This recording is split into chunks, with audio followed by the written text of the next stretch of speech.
درانو کتونکو السلام علیکم. زه محمد سلمان همدرد د حق غږ پښتو چینل خبري لنډیز کې ستاسو قربا اوس تاسو پام را اړوم د مهمو خبرونو لنډیز.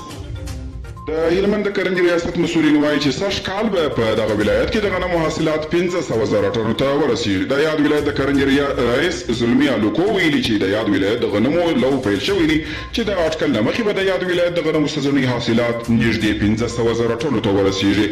قالیباف ویلي د ملګرو ملتونو د اټومي څارنې او تهران موافقه پای ته رسیدلې ده. د ایران د پارلمان رئیس محمد باقر قالیباف پرون یکشنبه د غبرګولي په دوهمه وویل چې د ملګرو ملتونو د اټومي څارنې او تهران ترمنځ د څارنې درې میاشتنۍ موافقه پای ته رسیدلې ده. امریکا کې د کورونا وایرس د نوي پیښو شمېر تر ټولو ټیټې سطحې ته راکم شوی. د امریکا په متحده ایالاتونو کې د کورونا وایرس د نوي پیښو شمېر په تیرو 11 میاشتو کې تر ټولو ټیټې سطحې ته راکم شوی دی. په اروپا او هندوستان کې هم په کورونا وایرس د خلکو د اخته کېدو پیښې کمې شوې دي او په امریکا کې د تاوتریخوالي پر دوام یو کس د ټوپک له ډزو 8 کسانو ته مرګ ژوبله اړولې ده.